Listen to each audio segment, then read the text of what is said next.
We are nothing sacred. We are nothing sacred. We are nothing sacred. With Maxwell Silverhammer. We are nothing sacred. With cruise control. We are nothing sacred.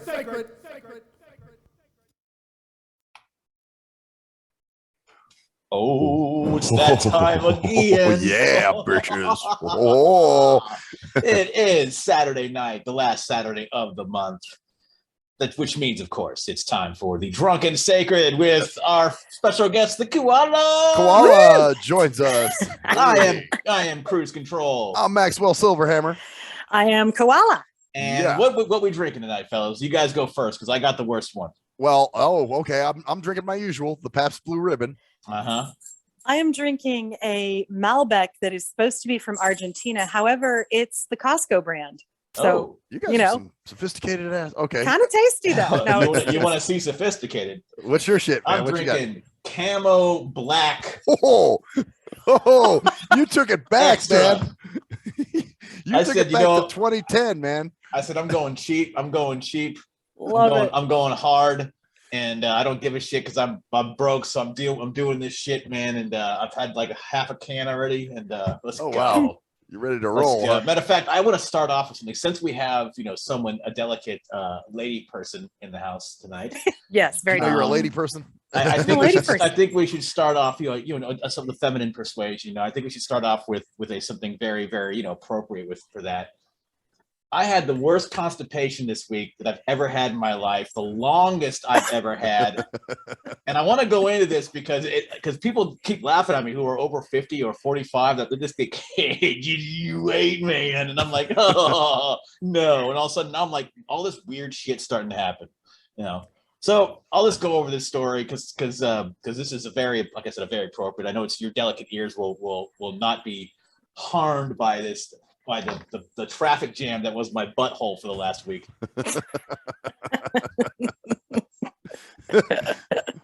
So I'm used to going every day. I'm not one of those fucking guys who like every half hour after he goes eats, for 4 hours straight, every 4 hours, I'm a regular guy. I go, sometimes I'll miss a day, it's no big deal. So, Friday I go and it's like, oh, okay. Saturday, I'm like, I'm not going to go. Sunday, I'm like, hey, I'll eat some more fiber today. Monday, I'm starting to go on the internet. That's the mistake. The worst fucking mistake you can possibly. The hypochondriac's worst fucking thing, huh? That's the stupidest shit you could ever do. But everyone does it because you're like, what the hell? How long can I go? And one said 3 days and impacted stool. You'll have to get a doctor, a suppository. Oh, no, shit. I've gone 7. Oh, damn. I was on Vicodin. It was when I had my arm surgery in 97. Don't do that, by the way. Don't go 7. God. So So when it's I like think what birthing a happened, baby. I think what happened is I don't normally eat meat. And like a little brown baby boy. But it's like so I think Friday morning I had a nice breakfast, a couple of eggs and some bacon and toast. And I don't eat that normally. I eat like protein bars and protein shakes and like yogurt and shit like that. I don't eat like fucking straight up. So I think that might have just caused my system to go haywire. So by Monday, I'm like, okay, all right. So I need to figure this out. I gotta, this is getting kind of serious to me because I'm not used to this. And of course I go online, impacted fecal matter, where you have, how do you get rid of impacted fecal matter? Only surgery can remove impacted fecal matter. Oh, and then they're like talking about God. or like a narrowing of your colon, a stricture in your colon, and like, well, I'm like, oh God, okay. So I'm like, okay, I'm right, I'm fine. So then I'm like, no big deal. I'm gonna go soon. I feel it. So Tuesday, I'm like, all right, here I go. And this is the point where I'm like leaning on my bed, I'm pulling back my legs, I'm like doing all this fucking stretching shit. Like there's a yoga move that's supposed to the fucking oh damn, you looked that up too, huh? Yeah, it's called the plopping dookie. That's the It's very popular. yes, it's very A plop a dookie. That sounds like a Plapadude, Japanese dish or something. It's basic. it's a yoga stance that's meant to cure constipation. No, there is a yoga stance that's meant to cure constipation. You can massage. I was massaging my stomach and shit. Wow. So then, finally I get some Dulcilax and I try that out, and I'm fine, of course, but and also alcohol is good. This is probably gonna make me tomorrow. I'll probably have this like fucking long ass goddamn cobra like sliding out of my fucking wrapping around like 4 times in a row, like a pottery clay. So here's what you do, because this actually comes up in my work, believe it or not. Okay. So there is massage that does it. It does help. You have to go counterclockwise circles, trace the colon from the end of the colon to the beginning. So you would go counter, but don't get all hung up on that. Counterclockwise circles help. Yeah. Now that'll do something. But here's the kicker: get a bunch of cherries. Fresh cherries, eat the shit out of them. They're better than prunes. You will go add the Dulcilax, or you can get Smooth Move tea. That'll do it. Stuff like that. But cherries, honestly, I found out the wrong way. Yeah, because I love cherries. I love cherries too, but I got prunes. I'm like, I'm gonna get that's what I said to him too. I was like, it's got the sorbitol in it, which is a stool softener. So it's not just the fiber, it's sorbitol. So then I'm tripping out because I eat like 7 of them, and I'm like, all right. And then he goes, you should eat 3 to 4 a day. I'm like, I just ate 7. I'm like, oh shit. Did I overdo the fiber? Because you can overdo the fiber. You can overdo it, and it actually makes constipation worse. Makes it worse. Yeah. So I'm like, oh God. So now I'm sitting there going, oh, what did I do? And I've been a hypochondriac for a long time in some ways, like old school. Oh yeah. Max can tell you. Oh yeah. So cherries do that.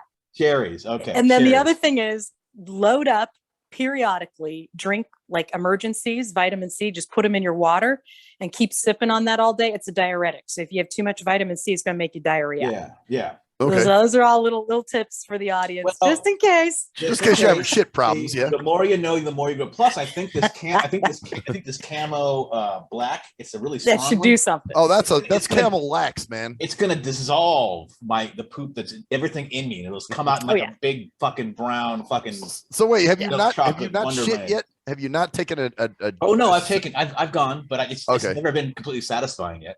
Okay. Interesting. Yeah, when you get that one, but seriously, like cherries, the emergencies, you have to be careful, because a lot of times, if you I drink vitamin C when I feel a cold coming on to kick it, and so if I do too much of it, I'm like, oh shit. Because literally, because I am one of those that'll go like twice a day normally. I got a good healthy. My colon is like, so. Yeah, let's discuss each other's colon. That's the technical term for it. Actually, I go more. Our colon is like, sometimes. I might go 4 times a day sometimes. My God. So my asshole is yeah. Oh yeah. All right. Well, that's great. Now they all know. So this is Drunken Sacred once again. Hey, it wouldn't be Drunken Sacred without some shit jokes, without some poop shit. But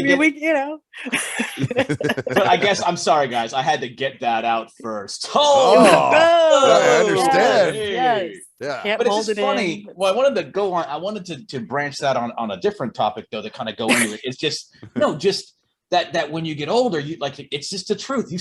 Shit just starts happening. You're like, what the fuck? Oh yeah. What is like your foot will hurt and like I didn't do anything to it. Oh yeah. I already know. Like, your knee will hurt, like you'll whatever, like anything, any little thing, like you ever get that fucking chest cramp thing where it almost feels like you have to pop it. I don't know how to explain it. Like where you're like, it's your back usually, right? No, it's like right in your chest, right in your yeah. Rib attachment. Or something like, or the muscle right in your chest where it almost feels like it's cramped.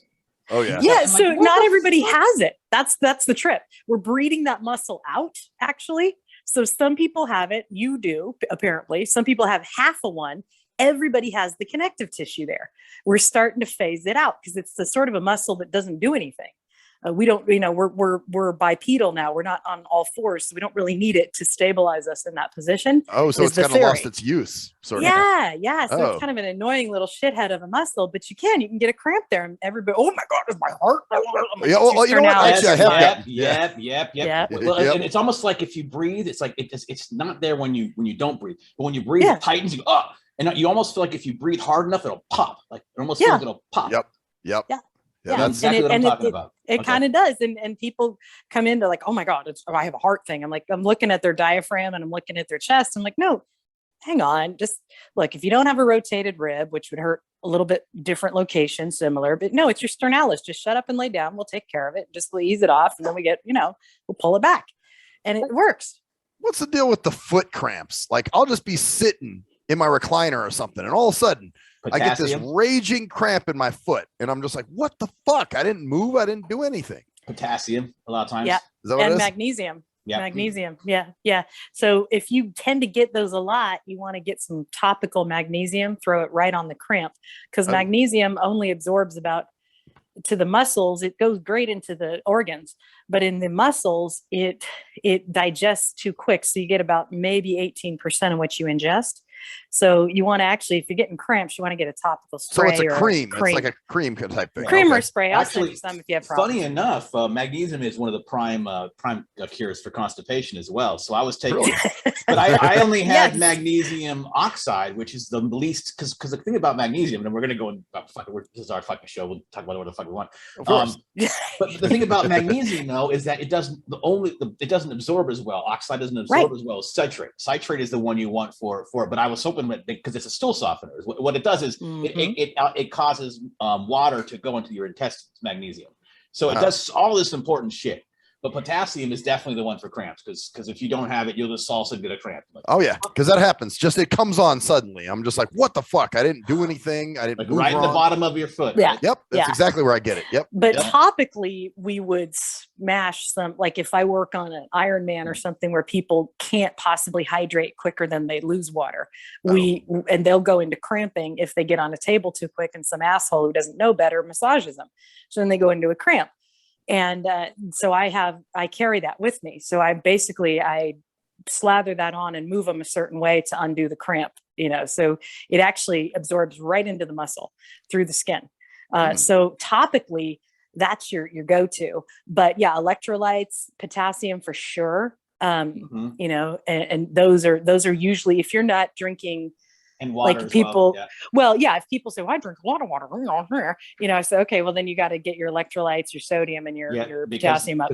People think just drinking water is great, but it isn't, because it actually removes all the good electrolytes as well, because it flushes you out. Oh, because you're pissing it. Okay, okay, that makes sense. Because I was just about to say what you just said there, Koala, about I drink a lot of water. What the fuck?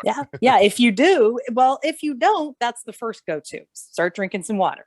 Stop being an asshole and drink some water.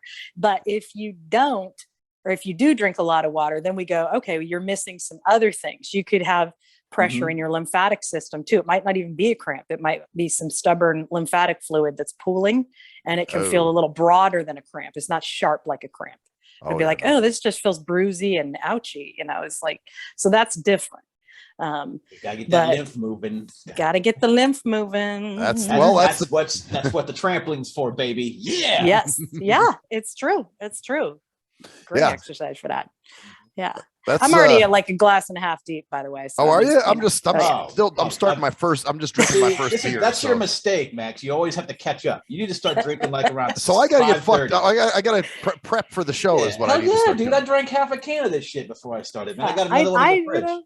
I did 33 massages this week. So I'm unwinding now. I finally have 2 days off in a row, which is so not a thing. So anyway, I'm getting loaded. Yeah. Oh, okay. Well, let's do it. Okay. But I was just thinking, it just like you said, like that little cramp, those little things, but it just happens more when you're older. It's not like you just notice it. I mean, no little things, and it's just a harsh reality. It just makes you really start thinking about it, because you're like, fuck, because we don't feel older. I don't, man. I feel like I did when I was 20, but there are things in my body that remind me, you are 46, asshole. Yeah, you are getting old, man. And it's not like it's just something. Especially my buddy just turned 50 like 2 years ago.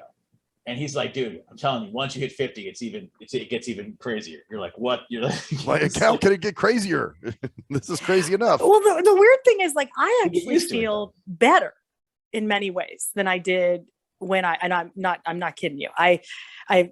There are things that changed, but I feel healthier than I did when I was in my late 20s. Really? But what I do notice is I don't bounce back as quick. From stuff. Yeah. That's the only thing I noticed. I don't get like so much of the weird cramps. I don't, and I think a lot of it is like the work I'm in and what I deal with. I have access to a lot of this stuff, and I'm overly aware of that. And your knowledge too. You know how to take care of yourself. So you're I can catch it. Yeah, quick. And I'll be like, oh shit. But what I notice is if I get a hangover, it's a longer hangover. If I get a cold, it's a little bit longer to bounce back. If I fall down and crack, my knee on something, it's going to be a month instead of 2 weeks. So but otherwise, I don't have the weirdnesses. Exactly. Tomorrow, it's going to take us much longer to recover. Than it would normally or used to take. Right. So, but it's also like, and I'm kind of feel the same way in terms of I used to never do any. I used to not. I feel like I'm healthier than I used to. More healthier.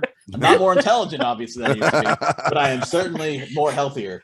I am healthier than I used to be when I'm 20s because I'm actually working out every day, and I'm doing a specific. And like I said, that trampoline is fucking amazing.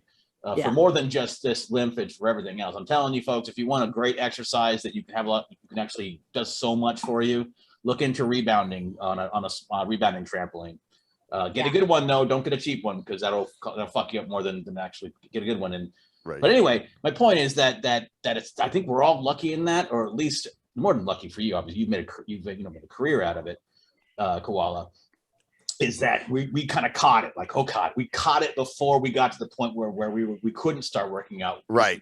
Yeah. Well, and other stuff too. Like I remember my friends would always, well, I don't have to worry about that yet. And they'd be eating fast food all the time. Not that I never did, but I always ate really healthy even as a kid. And I would indulge in fast food sometimes. Like I would eat some shit.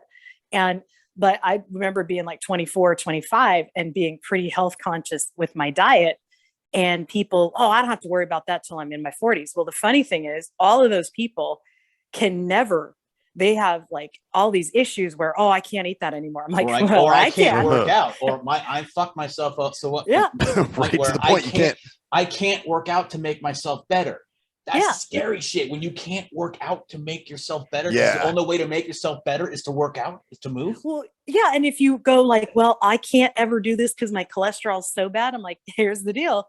Not that I'm going to, but I can go and have a quarter pounder if I want because I didn't fuck my body up. Right. One quarter pounder won't kill you.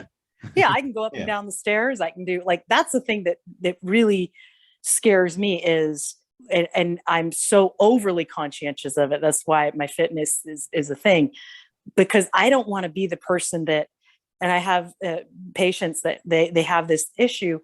Well, I have a house with stairs and my bedroom is upstairs. And they're worried about this already, right? No, they sleep on the couch.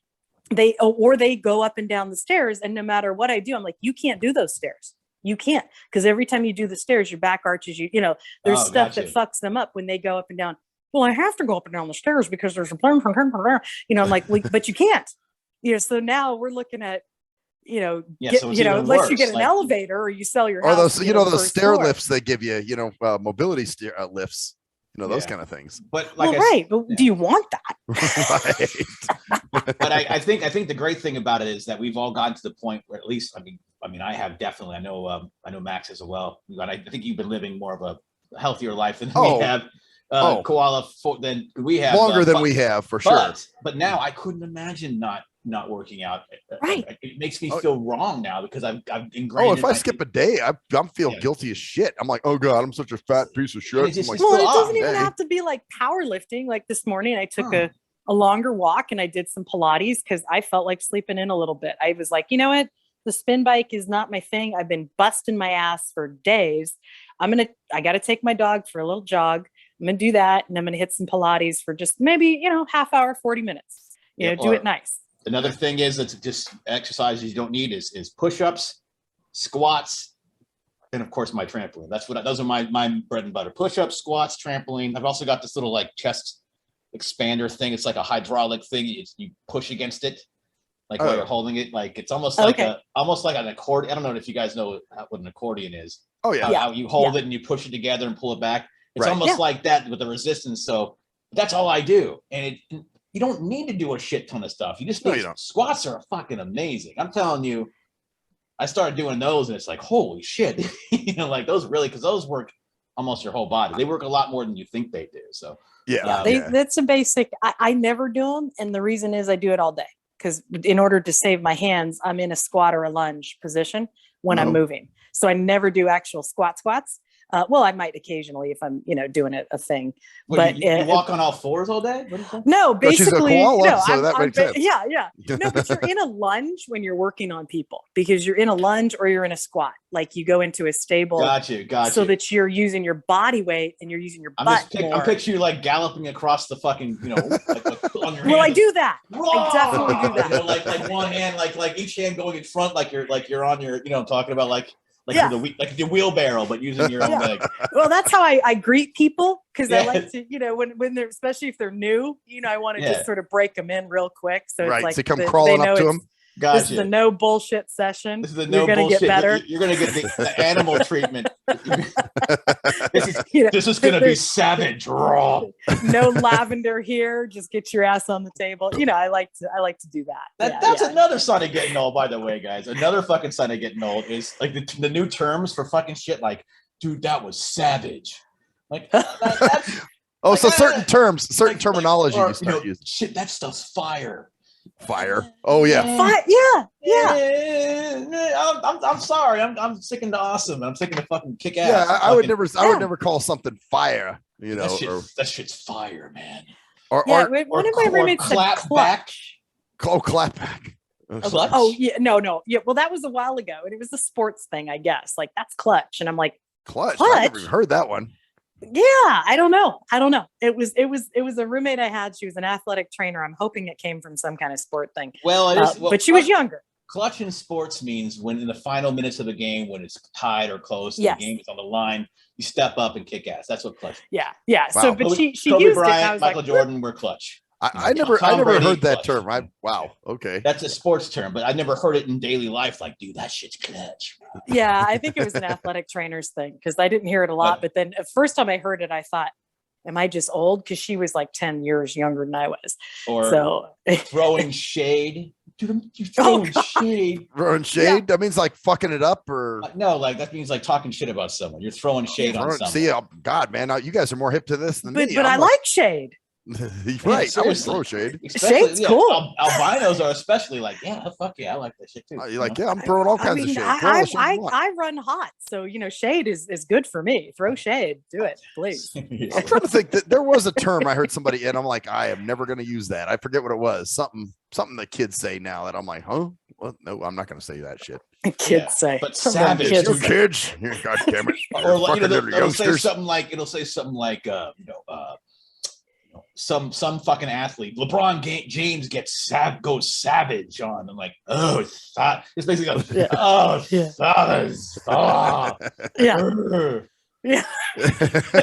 Fucking lame as shit, dude.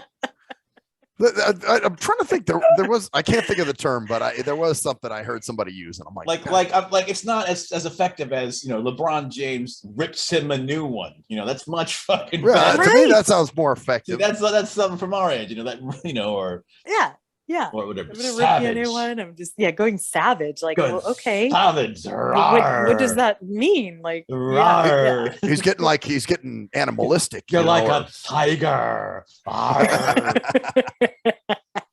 Fucking Jesus, God, man. Or clap back.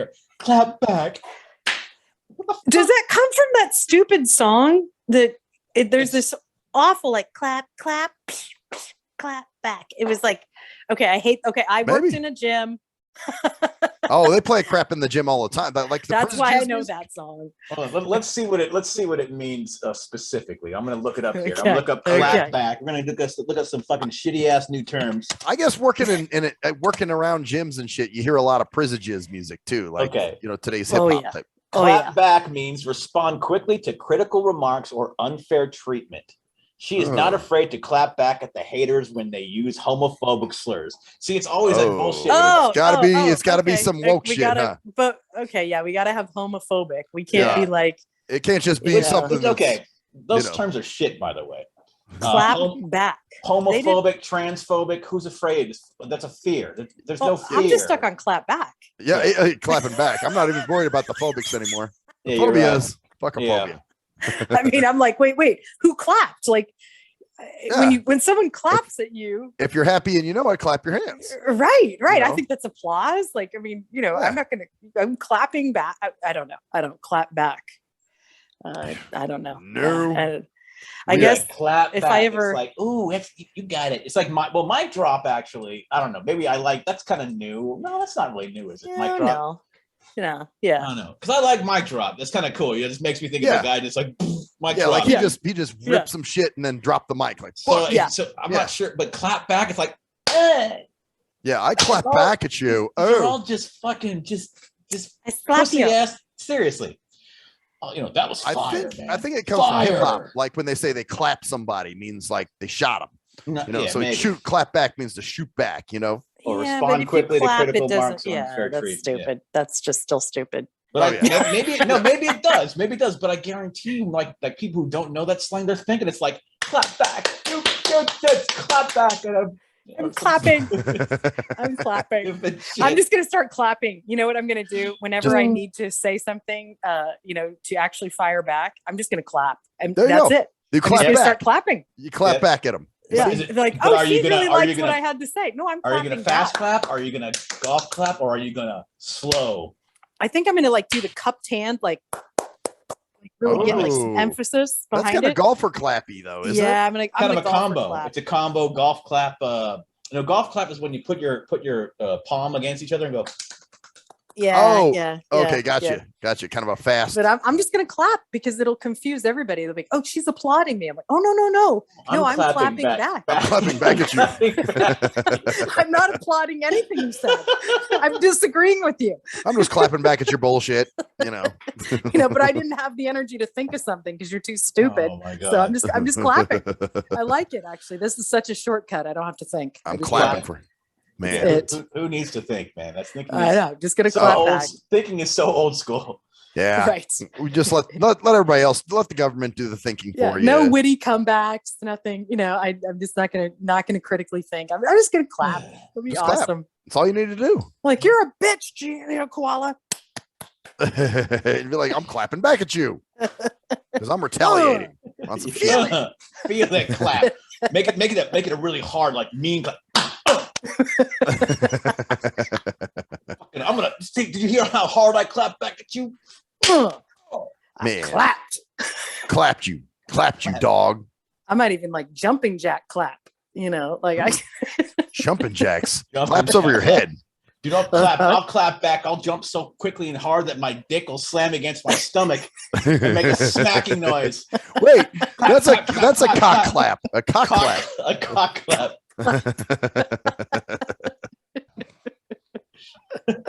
Oh man! Wow. A cock clap. I got a cock clap, man. That's what it is.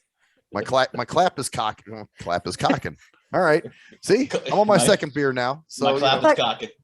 Isn't cock clap? Isn't that a venereal disease? I don't know. It sounds like it would be. Or as they once told us, remember Cruise Control? We were in a studio session, and the guy said, "The clap always prevails." Remember that? Yeah. So, yeah. It's very disheartening.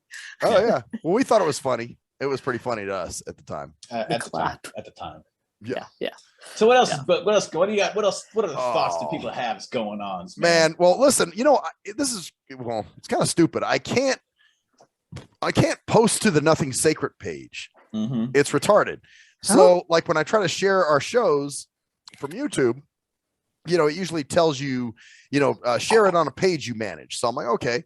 So I see my STEM radio page, but I don't see Nothing Sacred. Well, it won't let me share to Nothing Sacred anymore. So now what I've been doing See, get around fucking fucker, because they have to change you get the link for the page, and then you post the link, right? On that, Facebook. or I upload it directly to our page now. That's what I've been doing. So I've been actually uploading the shows to our page. Oh, look at you. I know. See those fuckers? They always try to throw. The problem is they keep fucking with things on there all the time. It's just like, and on the guise of we're doing it for you. No, it's all about your convenience. Yeah, exactly. It's bullshit. And it's not for your convenience. It's some way you could save money or whatever the fuck they're doing. Or just a way to kind of make people like have to do certain things, like if their algorithms like, well, instead of doing that, you need to go to this page, which will advertise this before you go over here to do this. Well, it's just extra legwork. You shouldn't have to do. That's what the social media is. It's literally psychological manipulation. Like it's mastermind. They built those sites from the ground up to cook you and to addict you and to make you dependent on them and to think, and that's what's happening. And that's why the world is so fucked, because it's disaster. Yeah. And why? So here's the thing. Like, you're right. They're so dependent on the social media. So now you can control where you're tagged. Like if someone tags me in a thing, I have ultimate you can control review over, it. Right. I can review it, and but what I can't do is when I'm going out to dinner with some friends from high school and everybody thinks that we need to take all these photos. Oh, and you're tagged in it. No, I don't even get tagged in it. I don't necessarily why the fuck, if I'm eating, old Chicago pizza or whatever we're at, I don't need to be on your Facebook, like, yay, out with friends. Right. My face is still out there. I don't have to be tagged, but people do it all the time. They post everything, Snapchat, Clapchat, whatever. Like just the whole, like, well, that's an interesting fucking, sorry to interrupt you, but no, I think I know where you're going with this. And I think I know we go back to the sided, unsided thing a lot, but that's just the nature of our fucking conversations, because that's what it's built. But think about this. You don't know what those pictures are showing. Right. You don't know what exactly, like whether you have a fucking smear of fucking sauce on your face when they take the picture, because half the time they don't tell you when they're taking the picture. Right. You just all of a sudden see you've been tagged in something. Because they'll just take it without you fucking asking, because they're just taking it of the whole table or whatever. Or doing. So that's an interesting fucking right, because it's kind of done without your permission. Right. Because you can't clear the picture. Yeah. Well, and even if it's done with your permission, it's not really. It's like, I want to get a picture of all of us. So now I know, you want to post it, don't you? Well, where before it was like, I want a picture for my album, my photo album, or I want a picture for nostalgia, for, Auld Lang Syne, whatever, I want to just take a picture. Now I'm suspicious. Anytime, let me get a picture. I'm like, what are you going to do with it? What are you going to do with a picture? Now I'm like, it's fucking James Bond agent. I'm like, no, nobody knows me. It's true though. But I think it would be even worse though, because people take pictures without you knowing it all the time. Right. Oh yeah. Absolutely. So you don't even know they took a picture. You have no idea what kind of expression in your face or whatever the hell. You can't see the picture and go, whoa. Don't post that one, please. You can't even tell that, because you don't know what it fucking shows you. And then they just post it, and you have no idea what you just see you're tagging it. So now you're going, oh, fuck, I'm tagging this fucking picture, and I have no idea how I'm represented and fucking how I want to be seen, and for anybody else. Well, you can get messages. I used to, when I would, we'd have seminars, we'd have dinners, whatever, I would get messages the next day. Oh, you looked really great, blah, blah, blah. What's going on with you and so-and-so? I'm like, my friend who gave me a hug when the picture was taken. Yeah. So they start thinking things are going on with that aren't. Exactly. Or even something as simple as like I don't like to be filmed while I'm eating. No. Yeah. Like, I don't like to sit there and fucking be filmed while I'm fucking eating fucking like a pizza or something like that. Or or whatever I'm doing like that.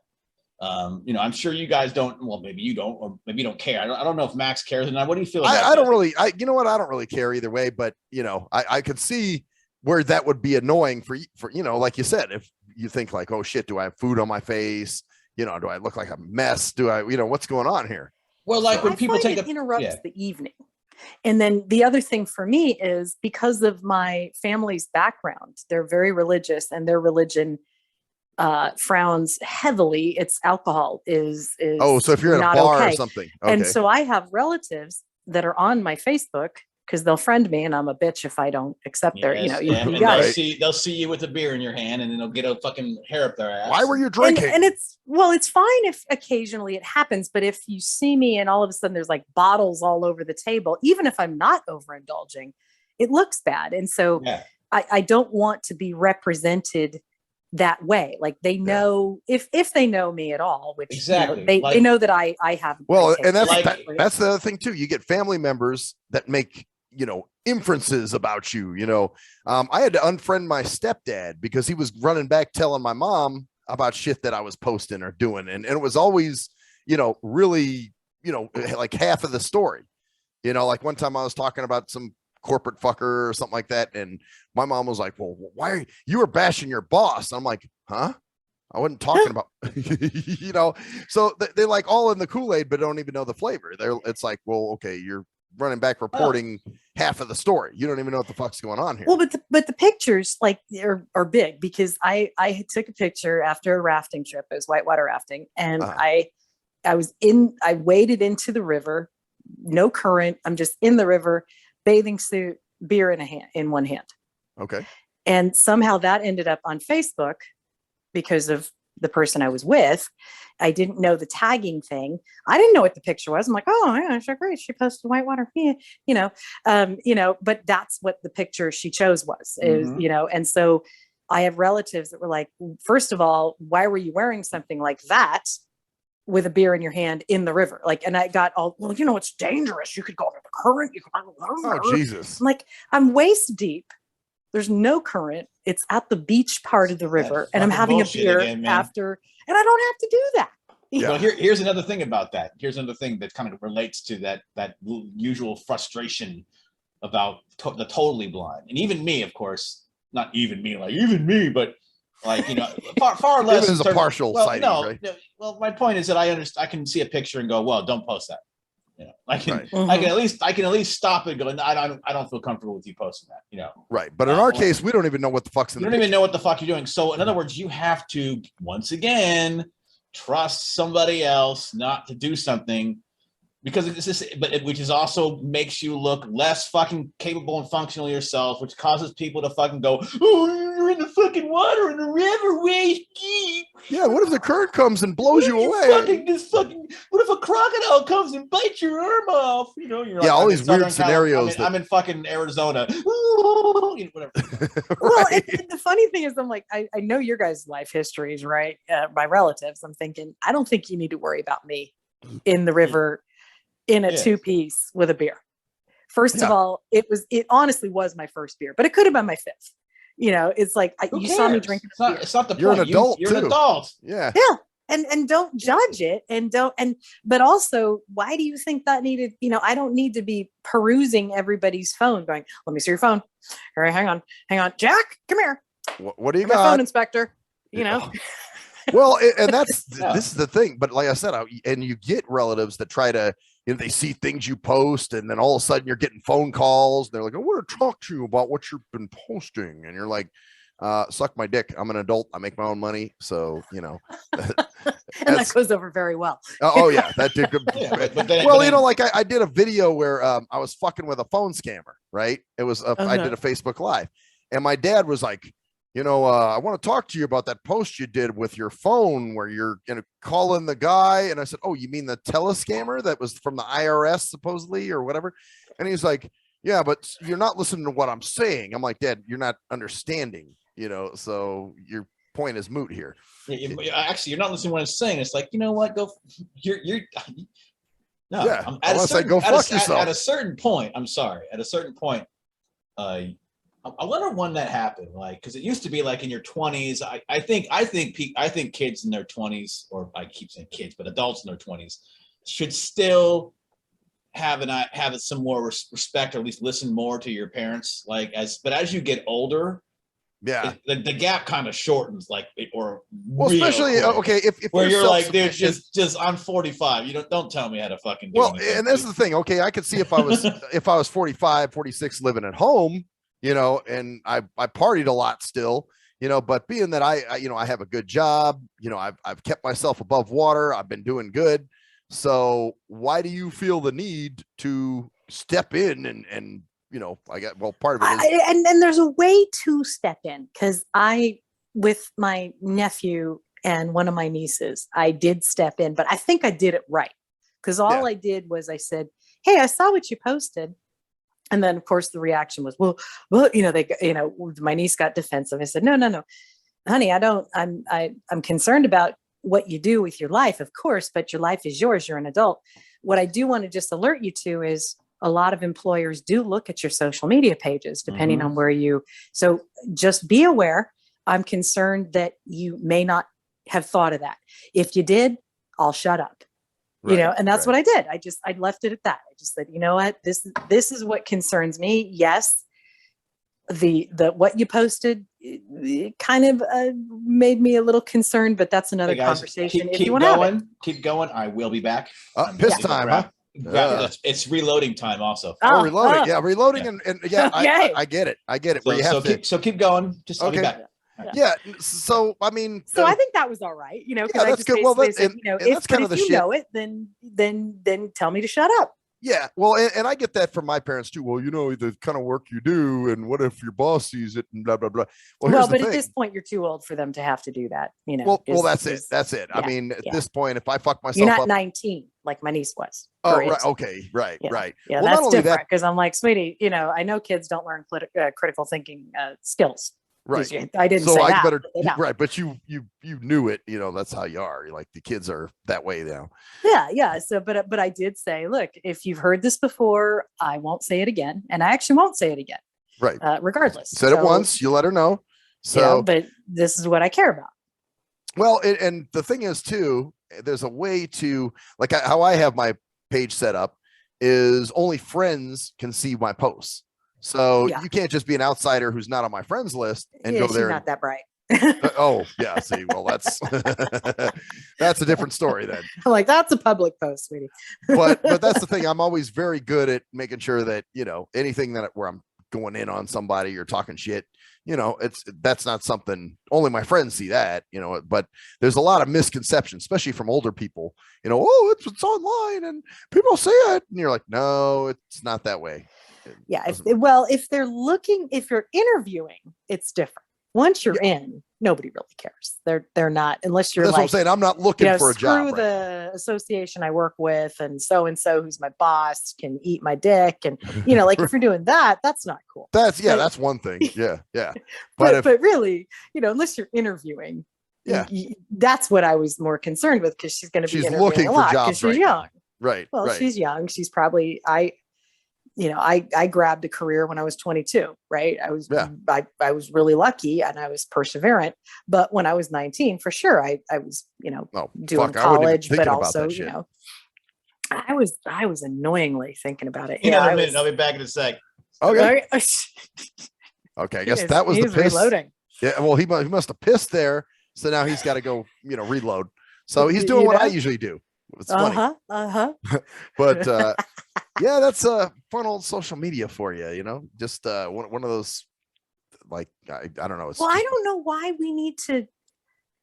I've never been addicted to it. I don't actually understand that concept of that. And it's almost to me like the people that get addicted to online porn. It's like, I feel like it's a similar thing. It's online in your business porn. Like I'm in everybody's business porn. It's not even about, sex. Yeah. It's like, I'm in your business. Yes. I care about what you have to say. I'm going to comment on it, even though I don't know shit, well. and I'll see that with like some of these groups that people add me to, and I can't fucking figure out how to get out of them. Oh yeah. I hate that. And then I get drawn in and I'll read something, and then everybody comments, and I'm like, you actually really don't know anything about the situation. Why are you making these comments? And then I get off immediately off of the post, because I'm like, no, I'm not going to get drawn in. I don't know anything about it. Yep. I'm not even going to comment and get pulled into this shit. Right. But it's the voyeuristic impulses that are similar to, I think, Now this Porn. is weird. I'm going off. Yeah, I haven't even smoked a joint or anything, but it's the I'm going there. Like it's the voyeuristic desires that we have. Like we want to see what the cultivating. hell we want to see what kind of stupid shit people are doing, huh? We want to, yeah. Well, it's how reality TV got started. Then social media got started. I was an old woman in my 20s cursing reality TV because I said it's promoting voyeurism. Yeah, and well, now a lot of it's we are all bullshit doing anyway. that. Well, yeah, most of it's pre-scripted bullshit. In a lot of cases, if it isn't, why would I care? Right. Other than I'm looking in your window, it's creepy, and social media is a little creepy in that same regard. It's like, very creepy. Well, I'm looking in your window. What? Well, it also shows how much less private people are willing to be. In other words, like privacy now is so different than it used to be. Yeah. Like. And you're right. If somebody died, you didn't necessarily run out and tell the world. You know what I'm saying? No. Where now somebody dies and they get on there, please say prayers for my fucking grandfather who just passed. And, and of course everybody jumps on that post and they're praying. And are they really? No, they're not. No, they're virtue signaling. Yep. It's narcissistic. And this is I keep going back to this it's becoming more and more apparent that that narcissism is being bred psychologically through social media because it's disconnected. People are just names under fucking using icons, or I don't know, guess it's a visual thing, but basically you don't show a lot of people don't have the picture on their website. They have like a picture of something else. Mm-hmm.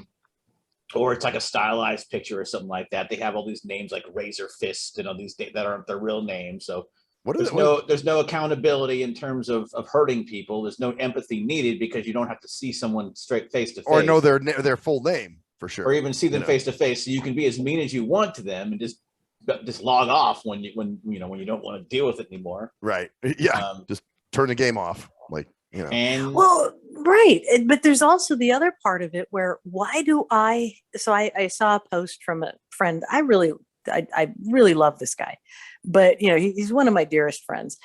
But I was like, oh no, you didn't do this, did you? So he was in the hospital, and he posts, please pray for the person who's sharing the room with me who has dementia and blah, blah, blah.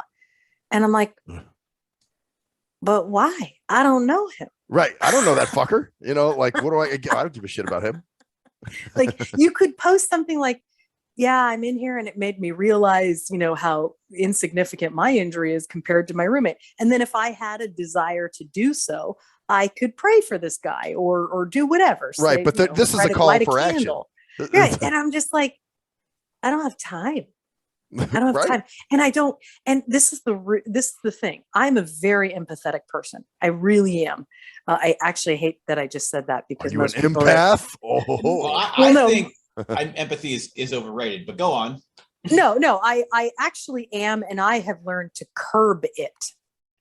That's what I think. But that's another part of the conversation because I am empathetic to where it was not working for me. It was working against me. That's so exactly my I point. curbed it. I put my screens up.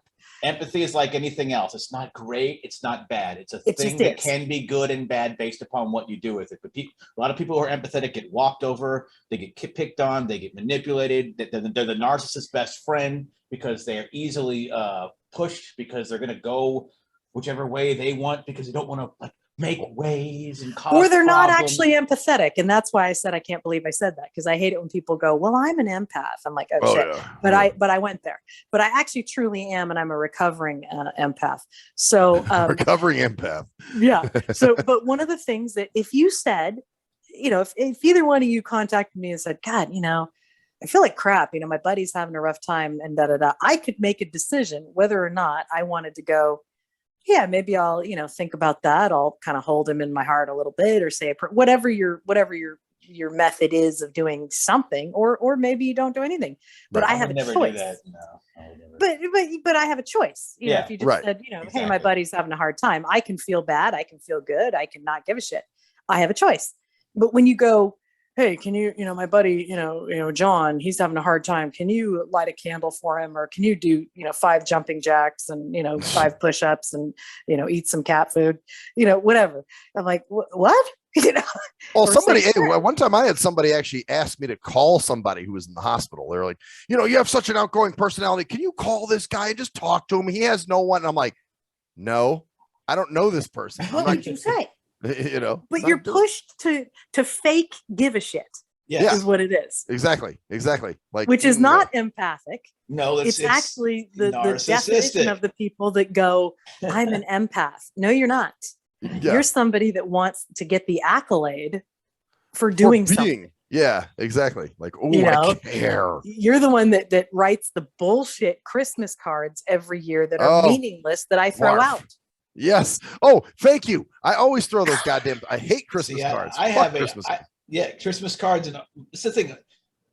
I think it's a love-hate relationship with empathy. Like empathy is, like I said, it's like anything else. Like everyone thinks, oh God, empathy is such a great thing. No. No. It's actually very sympathy is actually much more healthy than empathy.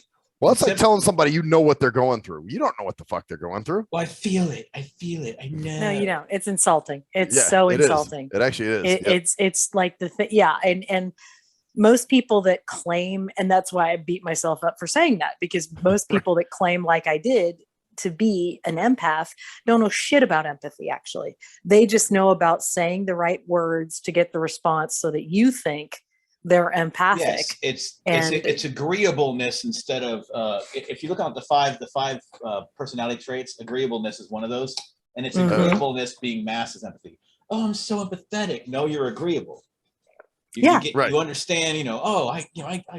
I want to be agreeable. I don't want to cause problems. I don't want any emotional issues. So you go along with it, and then that goes as empathy. Now that's another part. I'm so empathetic. I let myself be taken advantage of, and it's because I care so much. And it might even be because you're stupid. Yes. Right, exactly. That's true. Because that happens. When I've had empathic experiences, it's actually kind of weird, and I actually do kind of, whoa, why did I just feel that? And it's something that I've learned to block a bit, because I've always had a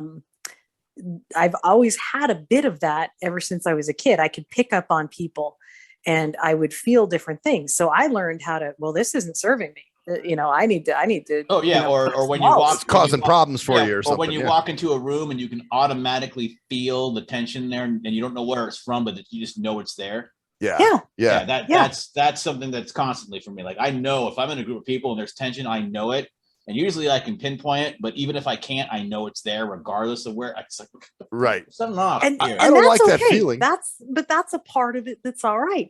But it's when people have to, a lot of times, no, you're not. I was so empathic. I fell for the scam. No, you're stupid. And you wanted to be nice. That's what happened to you.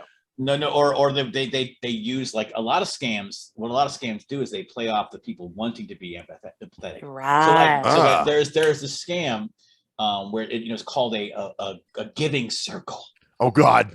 Giving circle. The giving circle. I love the giving circle. The giving circle. What it is what you do is all you got to do is you have a person above you and you give them $200, and then you get 2 people under you to give you $200. So you just made $400, Jimmy. You just made, but then it's all about karma and helping the community and the people. It's a pyramid scheme basically, but it's hidden behind the ability, karma and goodwill and giving, and you're giving this to someone, so that karma is going to come back to you. So in other words, you're giving out of a need to get something back. It's right. It's like, so you still, this isn't like you're doing it out of the goodness of your heart. Oh no, but it's like, I'm being empathetic. It's a giving circle. No, you're trying to make more money. You're trying to make money off of other people. No.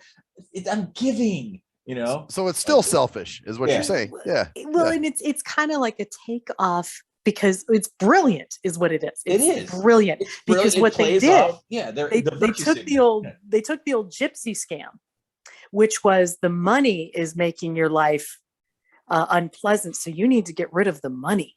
You need to, bury the money or burn the money. That money's evil. Trade it out, right? Like the old con artists. But they figured out nowadays we play on empathy.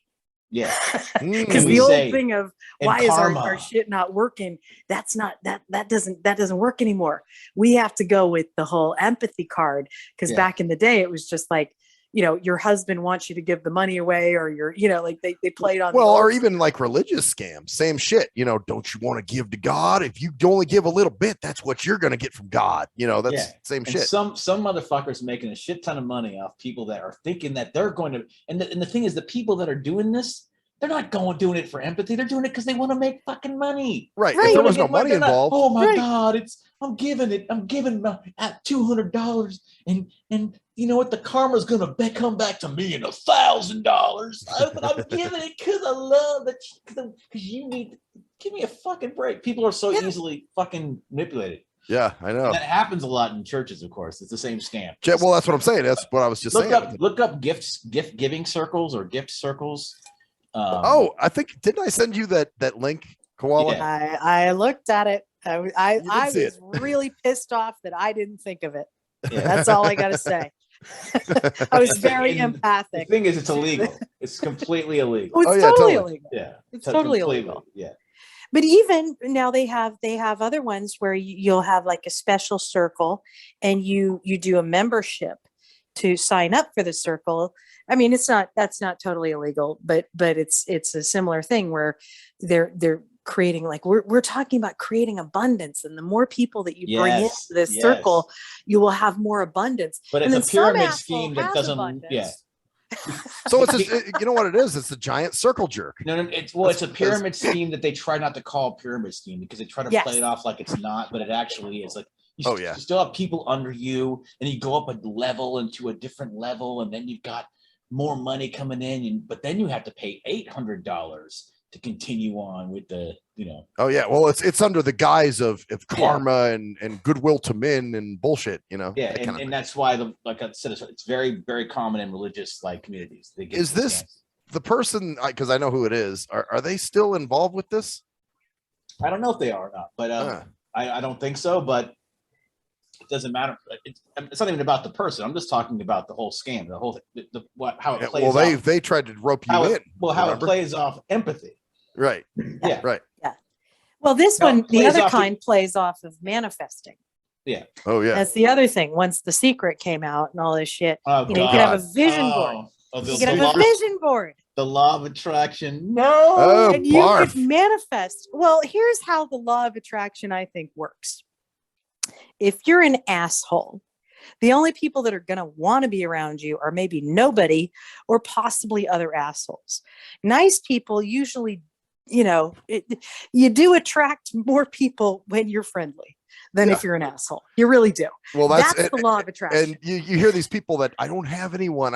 Well, there's a reason you don't have anyone, because you're a fuckface. But the manifesting is another way that they do it, because there's a circle I was invited to.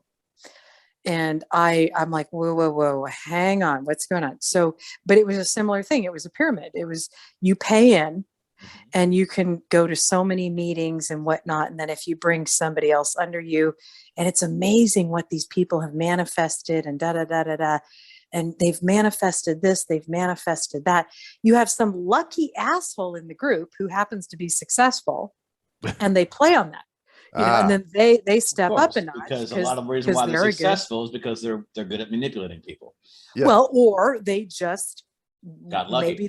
Maybe they weren't, and they got lucky in work, or and I would do things, and the person who was trying to get me into the group said, well, that's great that you manifested that. I'm like, no, I actually worked my ass off for it.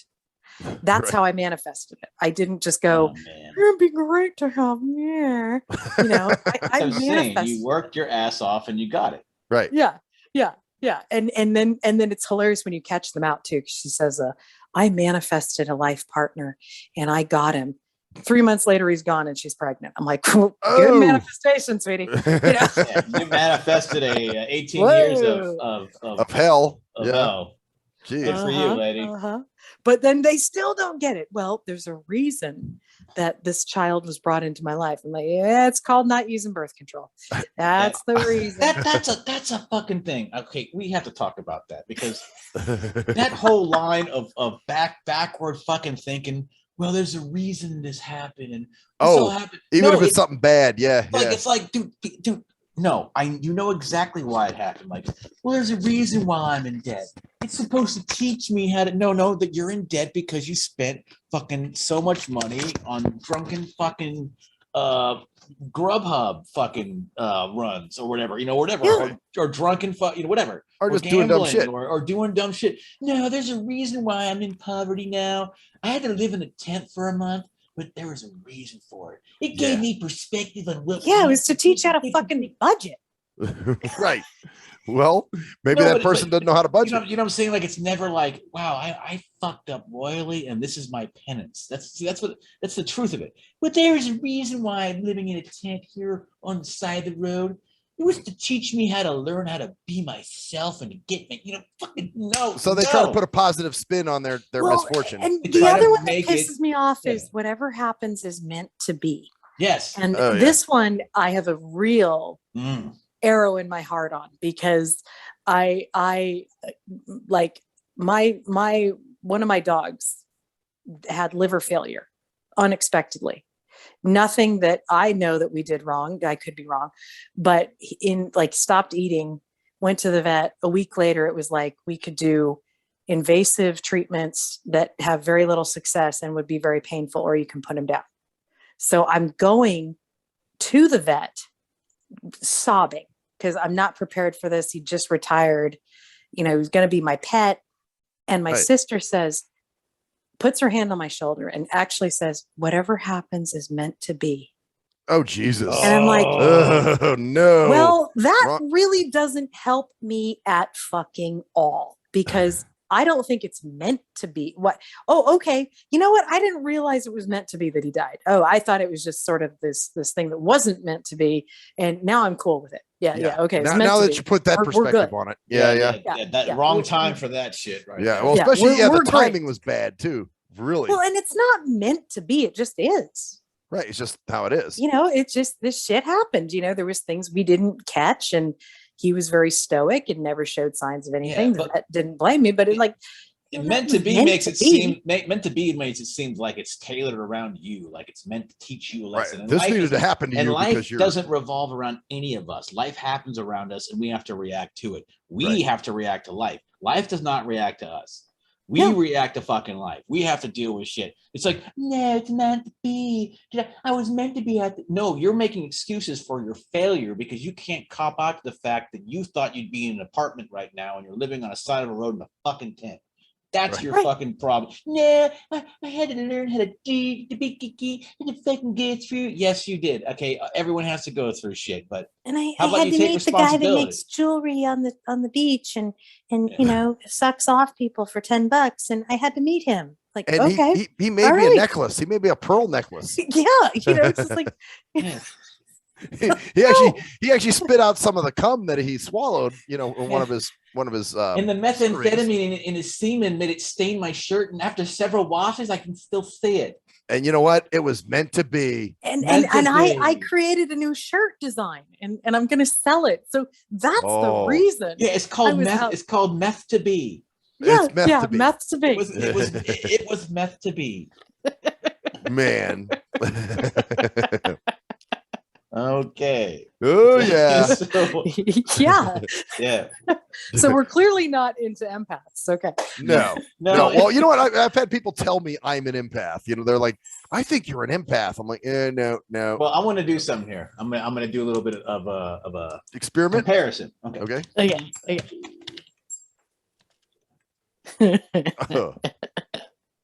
All right. So I'm looking up the definition of empathy.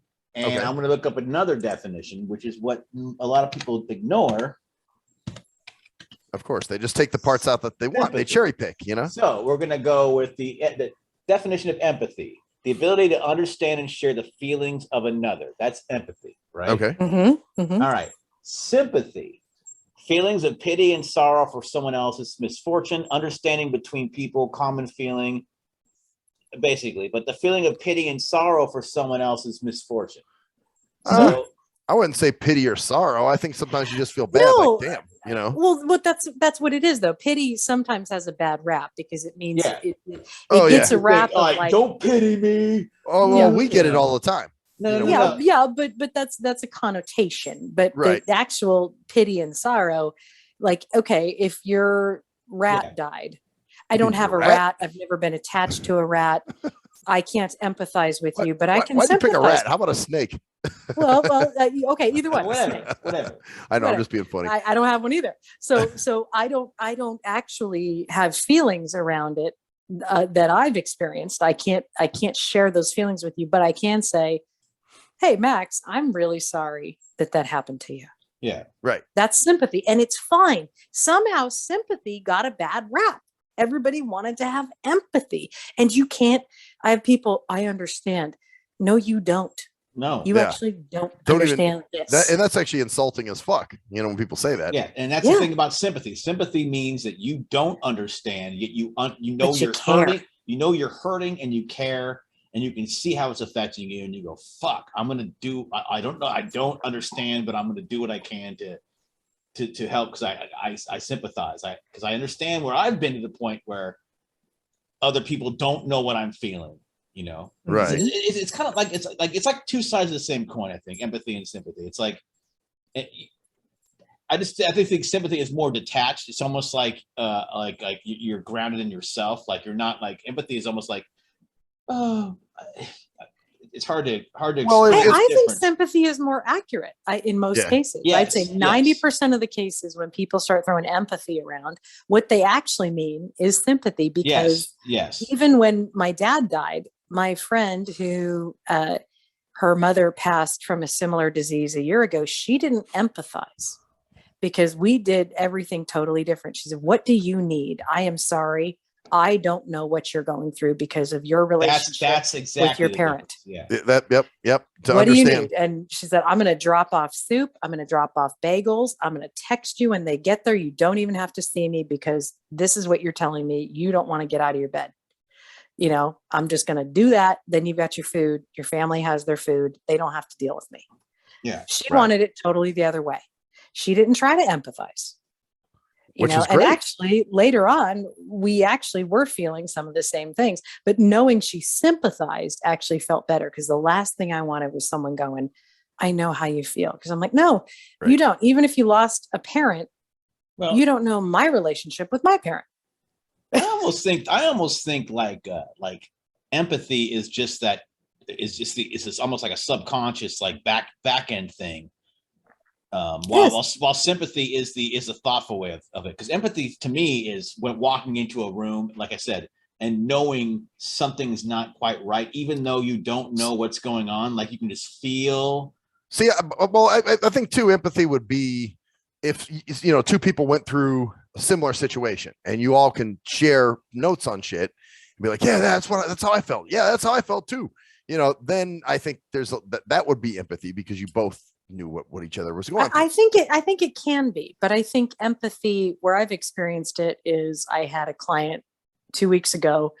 His mother passed, and for some reason he felt great after his session, and I wanted to cry. I took on a lot of emotional things from him, and I wasn't screened because I had just been getting over strep throat. My immune system was down. My body was fighting, so I didn't have my screens up. That was empathy because I didn't understand the situation, but I felt it. And it's honestly not something you want to do. It's not, there's no glory in it. It's not there's positive, no fun in it.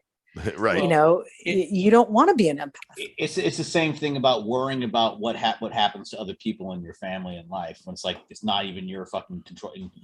Yeah, that's your problem. That's another thing about I'm feeling. What are they going to do? I feel like, you know, like, because it's almost like you're living through other people. I almost feel like that's what it is in a way. Because I've had the issue of worrying about a situation going on with my family, and there's nothing I can do about it personally at all. It doesn't involve me at all in terms of what I can do.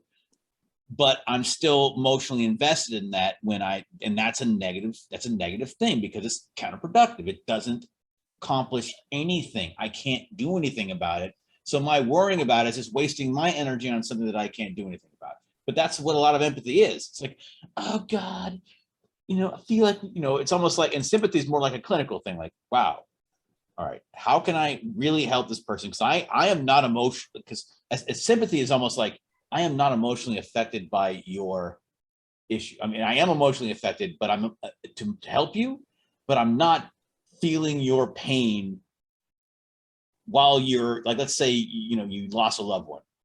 Right. Sympathy is like, wow, she lost a loved one. I am feeling great. My life is fucking awesome. I'm going to use that to help this person get over that. While empathy would be, oh my God, she lost a loved one. Oh, when I lost clothes. Right. Well, it can be applied that way. Yeah. I think sometimes in what I do, it's taking it out of them a little bit so they do feel better. Because I didn't talk about it, I didn't go, oh my God, I just took it on. So that's really unhealthy for me. But one thing that's really brilliant about what you said is that I was talking to Max about this a couple weeks ago. Sympathy is what we do working in a lot of clinical cases, particularly like dealing with burn survivors. If they have a tropic scar tissue, I don't go, oh my God, that's a horrible story. I go, oh, okay, well, let's take a look at that scar tissue. Because the last thing they need to be reminded of is how horrible it is actually, too. And watching it affect, but then again, some people, obviously want you to be affected that way.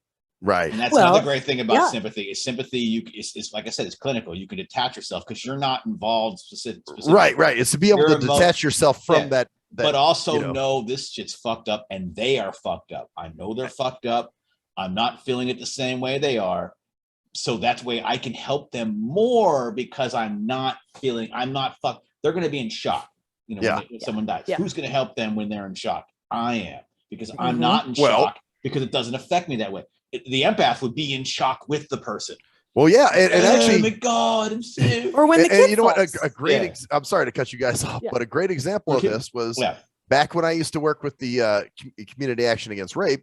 There was a situation because it's all volunteer counselors, and obviously, I never did this, but part of what you did was you went to the hospital to work with the rape victim, to talk to them and tell them, it's not your fault and, you're a victim, blah, blah, blah, whatever. Well, this one rape crisis counselor went to the hospital and was so distraught by what happened to this woman that she starts crying and the rape victim says, is she going to be okay? So at that point, that person can't help her anymore. And like you said, that's what's supposed to, like, fuck, well, this person's supposed to help me, but they're more fucked up than I am by this. Well, and the whole thing just gets flipped on its head, and it could have gone even worse. Fortunately, that was a very strong rape victim, because what can happen is what we often see, where the toddler falls, smacks his head on the deck or the concrete, and everybody, oh my God, Johnny fell, oh my God, baby.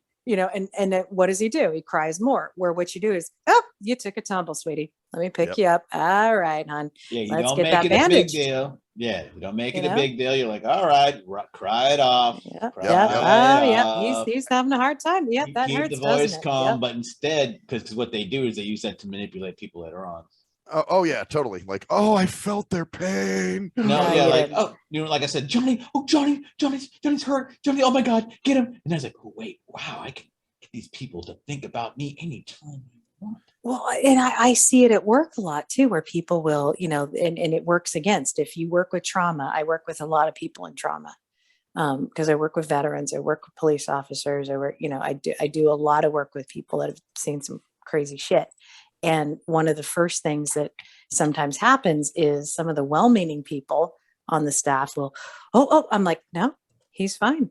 You're just going to lay back, and actually you're going to go back to the desk and stay out of it, and all right, Joe, we're going to put you down here. We're going to talk about this, and I detach, and I know they're going through shit, but I'm not going to play into like escalating it. Well, I'm not going to, I de-escalate. Oh yeah. Well, I used to work with a guy when I'd cut my finger or something and I'd show him, he'd go, oh my God, oh, what? Oh, that looks so bad, dude. I don't know. And I'm like, and I would get mad at him because I'm like, dude, shut the fuck up. It's not your finger that's cut. Why are you getting so worked up? Yeah. This Yeah. He's an empath. This is I think they're narcissistic. I think they really are. They want to have, oh my gosh, it's great, Valerie, that you came to the table when so-and-so needed you. I don't want any accolades. I just actually want to do my job. I want to make sure they're safe. Right. I want to make sure people are okay. Well, I don't there's need nothing that. wrong with wanting and liking accolades, but as long as that's not the whole being of your existence is accolades and praise. Yeah, because that's what a lot of thing. You know that you have principles, like you wouldn't do certain things to get Jesus. I call them Jesus points. You know, Yeah. That's what you're trying to do. Get Jesus points. Well, yeah. I mean, if it happens, and the occasional time when the empath overrides it and it's not healthy for me, that's not a pleasant time for me. But I do it because I like to know that it's successful. Working with people. I don't do it because I want to go, oh, wow, Koala is just amazing at feeling everybody's pain. No, I don't want to be known for that. And I don't want to do it. That's a shit ton of work. And that's Bill Clinton made that statement. I feel your pain, No, you don't. Right there. That was, that's a perfect example of that. Well, here's the thing. Like I looked up criticism of empathy, and one of the first paragraphs that came up is, in recent years, researchers have found that misplaced empathy can be bad for you and others, leading to exhaustion and apathy and preventing you from helping the very people you need to. Worse, Correct. People's empathetic tendencies can even be harnessed to manipulate them into aggression and cruelty. And that's another thing about empathy and that bullshit. It's very tribal because you can't be empathetic to people who are enemies. And when you're because when you're empathetic, your friends are your friends and your enemies are your enemies. And if they're the other, you can't be empathetic toward them. So therefore, they are not part of your tribe. You can't I'm empathetic to everyone. Bullshit. Okay, Donald Trump. No, he's a fucking cocksucker. No, he's orange. Oh, right. Wait, you just said you're empathetic to everyone. Fuck that guy. What about Republicans? Fuck the Republicans. Fuck him. You said you're empathetic toward everyone. Everyone who I agree with. Right, of course, that agrees with me. In my fucking tribe, because we're all fucking tribal. So it's all about the empathy toward those people who see things my way. Right. And if you stop seeing things my way, you're not my tribe. You're not my Ghostbuster club. I don't have to have empathy towards you. In fact, I have antipathy towards you. Antipathy, which is antipathy. Yes. Antipathy. Same shit. Yeah. Antipathy. Antipathy. Antipath. And antipath sounds like a. I like antipathy. I got antipathy. I got antipathy. I got antipathy, and man, it's really hurting my drawers right now. Sounds like a case of antipathy. I got some antipathy. It rears up. And the definition of antipathy, a deep-seated feeling of dislike, aversion. So it's basically the exact opposite of. So what happens with empaths when they get in their circle of love and they all fart and they're smelling their own farts and feel and drinking each other's and agree that with everything, drinking each other's urine. And agree with everything they say. When someone says something they disagree with, it is it's antipathy. So that's. Have you ever had an experience where you had a group that you were really close to, and I'm throwing this out like wide. Like it could be the two of you, but it also could be just a sort of a, hey, audience sort of question. Okay. But when you have a group that you feel comfortable with and you're so comfortable with them, you share something and then all of a sudden you're not in the tribe. Oh, well. And you see the empathy go. Yes. It just goes like. Well, you know what? That happened a 180 in like a moment. That happened to me at that Toastmaster group I was in. Actually, when I first got there, I felt really comfortable. Like, oh, these people are cool, man. Yeah, I can vibe with them. They seem down to earth. And then you're right. You say something or something happens, and like all of a sudden, you're not in the Ghostbuster club anymore, man. And it could be something innocent or something you think is actually necessary, because that's when I got asked to resign from that position a few years ago. That was what happened. I was the queen. You know, Wow. they couldn't get enough of me. I fast tracked up the ladder, and then I just did the So they one or loved you two for a things while wrong. until you Oh, shared they something that and it happened bothered them. before in a job where I was like, I was the sweetheart, you know, and then all of a sudden just, you know, everybody, you know, and then I just say the one wrong thing and then you piss the tribe off. Yep. And Just it's that like, one thing. oh boy, everybody.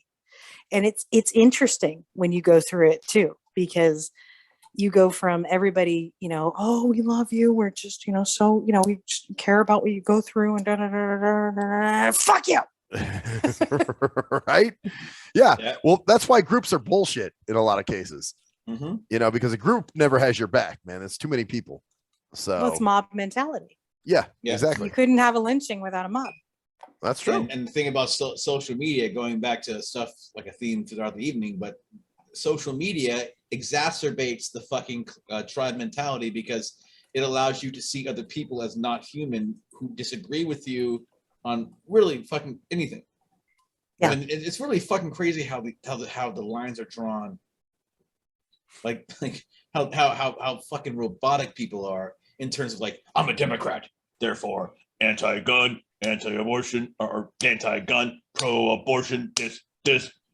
Yeah. Well, they can't think for themselves, man. Every fucking point. Like I'm not either. I don't agree with, you know, any fucking political party on everything.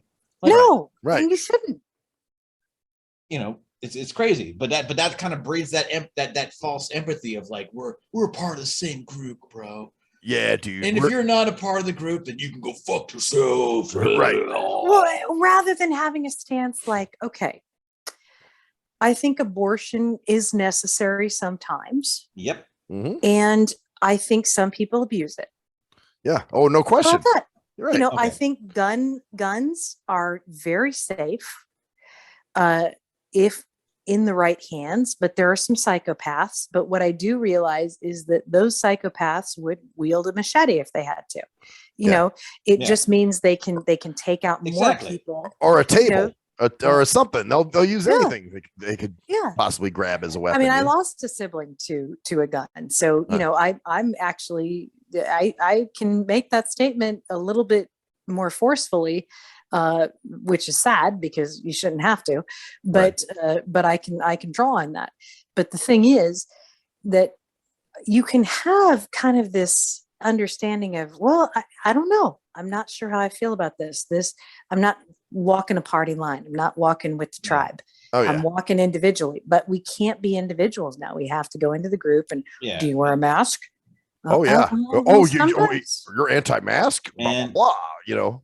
Like, I wore a mask after my strep throat, like, because I wasn't sure, because I stopped taking the penicillin earlier than they advised because my body was dangerously reacting to it. So I opted, they cleared the culture, but I opted to do that to possibly not infect people. But that's why I did it. I wasn't thinking of COVID. They all were. I think, well, going on to a different lighter subject, I think that the masks that you see people wearing now are the perfect reason to not ever want to pursue them in any way possible. Like there's been people, like I've seen people walking, I'm walking down the street and they're wearing a mask outdoors on the sidewalk. Mm-hmm. And I'm like, you will never, you know, they're like, oh, you have a great body. Oh, what? Oh, no, you have a mask on outside walking down the street. Yeah. You're not dateable to me. It's like, cut you off that right away. You just lost points. Well, you know what? And it's funny. I interviewed the person. It was somebody who was on our show, but they were wearing a mask during the interview, which is weird. And if you guys want, I'll send you the exact show it was, because I hear it. I can hear that the person has a mask on. I'm like, wait, aren't you at home? Like, why the fuck are you wearing a mask at your house, bro? You know, I didn't say anything. Oh, man. I never came up. It's Bubble Boy from Seinfeld. I think I am making myself perfectly clear. I think that masks are simply ridiculous anyways. But the status of them and people's, like, and it's weird. In certain stores, you see them more than others. Like there's a place called Bi-Mart here in Oregon. Biden where Bi-Mart. It's Biden Mart. where like half the people that are in the people that are employed there aren't wearing masks at all. But everyone, but like, the customers are. I'm like, why are you fucking? I'm sorry. That's Biden Mart. Hey, you know what? I can cruise control. I hate to cut you off, but I got to empathize with you because I have to piss now. So I'm gonna. We'll keep it going. So I already empathized. I just covered my microphone. Oh well, no, I'm tethered to a computer, so I can't do that shit. You can go that. But I'm gonna piss. And we empathize. We empathize. Yeah. You empathize. Yes, please. Definitely empathize. We're keeping going. We've been going for an hour and a half now, so I think we can get. So what do you think about in terms of it just seems like it's almost like showing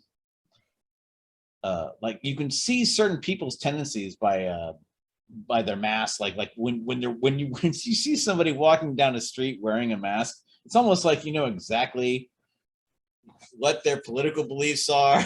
Or I think what you know is either what they're led to believe or this fear of death, which is so ridiculous. Like, what are you afraid of? What are you afraid of?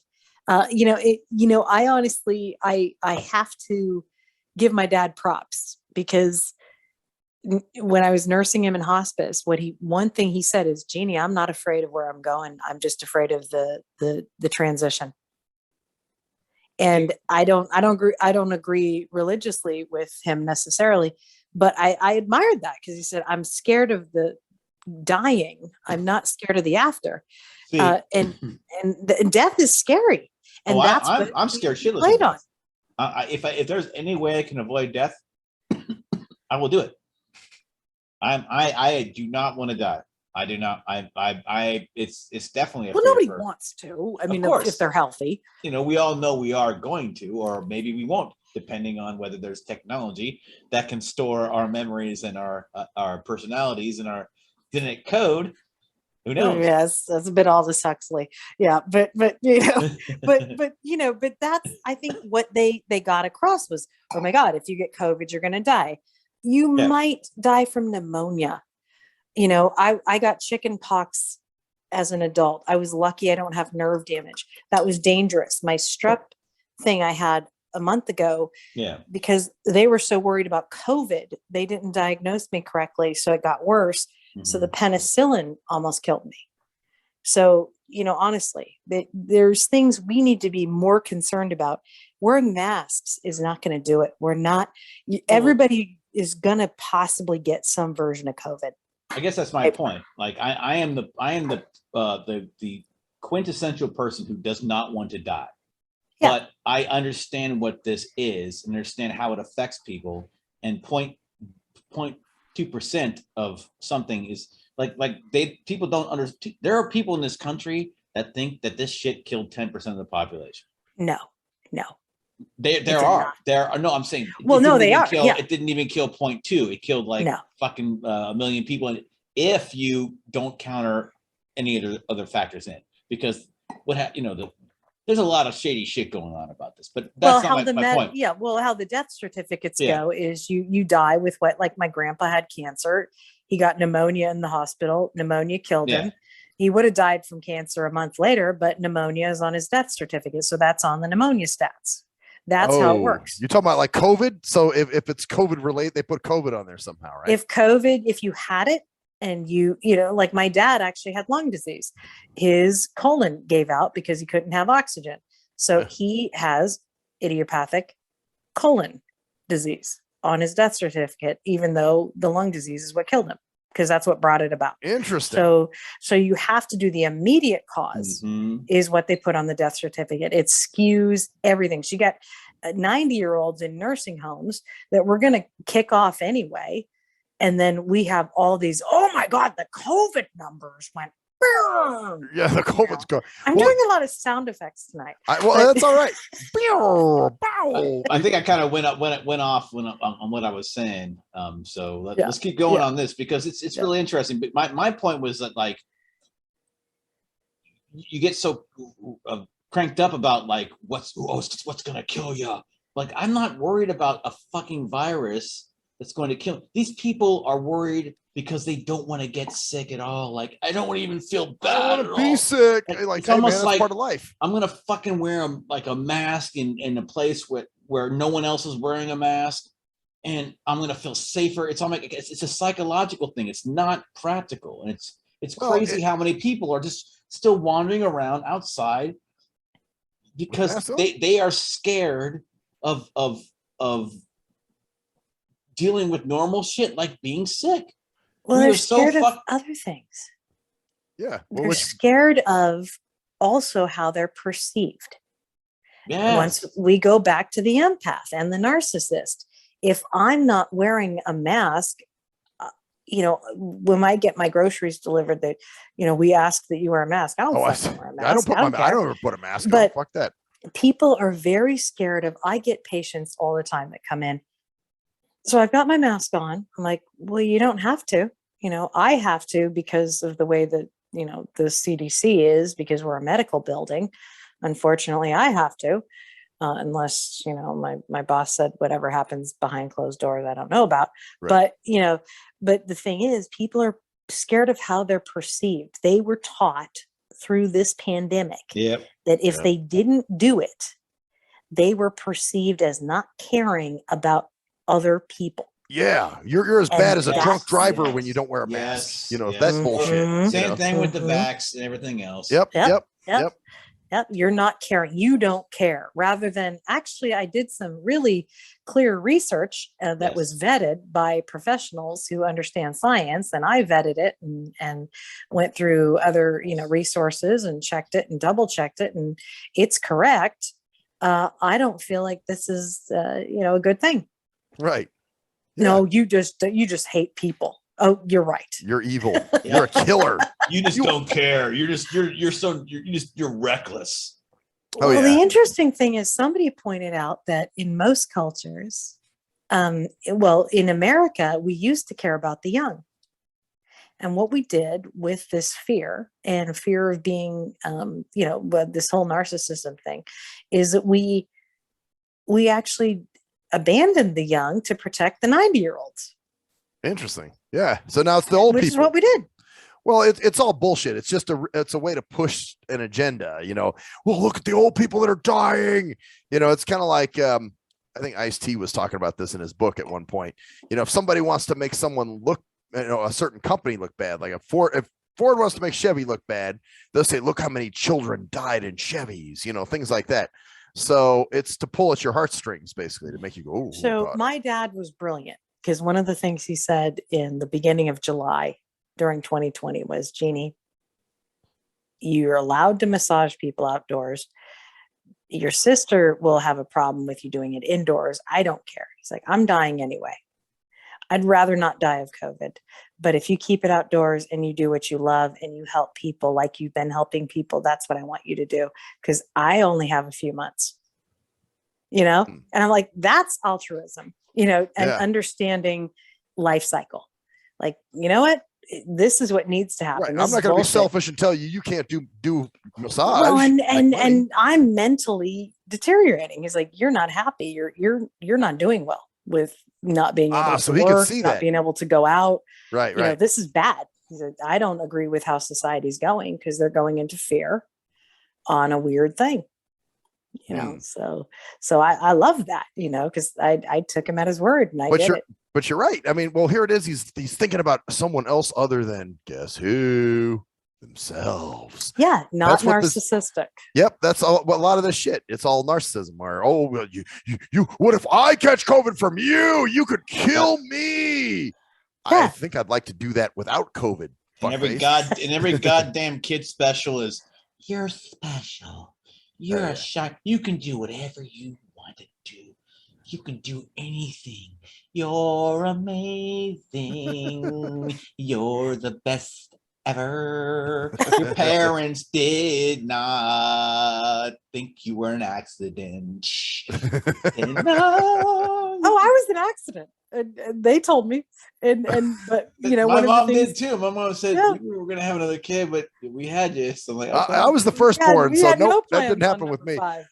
Well, actually, No, no, you know what? I think I may have been, because my dad did say, well, I really didn't have plans on having kids, but then, Here's the thing.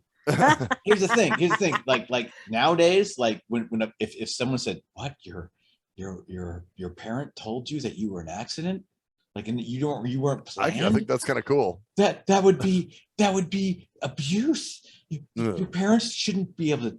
You're special, like, you know what I'm saying? Like, you were ass raped, weren't you? I could see that being like considered like abuse. Like, what, your parents actually said you weren't planned? Oh, Like, it can find, it can fuel all kinds of things. It's like, okay, I wasn't planned, but here I am. Yeah, exactly. And they still loved I you. never thought twice. Yeah, I didn't either. I was like, oh wow, I wasn't planned. And your dad says, man, I pulled out. I even wiped it on the comforter and everything, but shit, she still got pregnant. Then again, as a parent, I don't think I would ever tell my child that. I think it came up accidentally. Let me ask you this: was it in a fit of rage that they told you this shit? No. This is okay. General shit. That. Oh wow. One of my parents. Because I can see, like, parents when they get mad sometimes will say stuff. You weren't planned. No, you weren't even planned, you little fucker. No. It was more just like a conversation about it. Like, okay, like, it just came up in a casual conversation. But for me, I don't know if I would even mention that. Like, yeah, mine was more about birth control and how condoms don't always work, and I kept probing to be fair to my parents. I just kept probing, and finally my mom was like, it doesn't always, it's not foolproof, and we have a child to prove it. And I kind of figured out that it was mine. Okay, so he's strapped up, but but it might, and honestly, maybe it wasn't me, but I do think it was. So I don't have 100% proof, but what I do know is I was raised to be tough, and I was never unloved for that. I never felt that's the other thing, that even though they say you're an accident, they still loved you. You know what I'm saying? Yeah. Oh, I went everywhere with my dad. I went motorcycle shopping, like, some of his last things were, there is such a thing as a happy accident as well. Yeah. There we go. Yeah. Exactly. Well, you can't always plan. Nobody plans all the time. I mean, shit, no. I didn't plan certain things in my life that turned out great. It just, you didn't plan me. You didn't want me. No, you kept me. So you must have fucking chosen me. Exactly. Like, right. You didn't have me sucked out. You didn't plan me. You didn't plan me. You could have stuck a hanger in the top of my forehead. Have the clock. You didn't have the ovulation. Oh, I mean, could have had a hanger stuck in my forehead and hung me on the wall, been like, there's my abortion. Wow, there's some stem cells for wow. I wonder if anybody keeps their abortions, like. Yes, they do. They do. Well, some people do. Damn, and they just hang it. Huh? There are people that have, like, I've had 7 abortions. Like, what? Wow. Why? Jesus Christ. That's crazy. It's not far-fetched, man. You can make a wind chime out of that. Like, why? Imagine that, the abortion wind chime. It's babies on coat hangers. Baby wind, And it's going. Wow, wind chime. It's a wind chime. It's got a song involved, like. It just spins around with, like, babies on. Happy birthday, but it doesn't go through. Oh yeah. Happy birthday. Oh. It's well, you just hear them blowing in the wind. It really doesn't make much sound.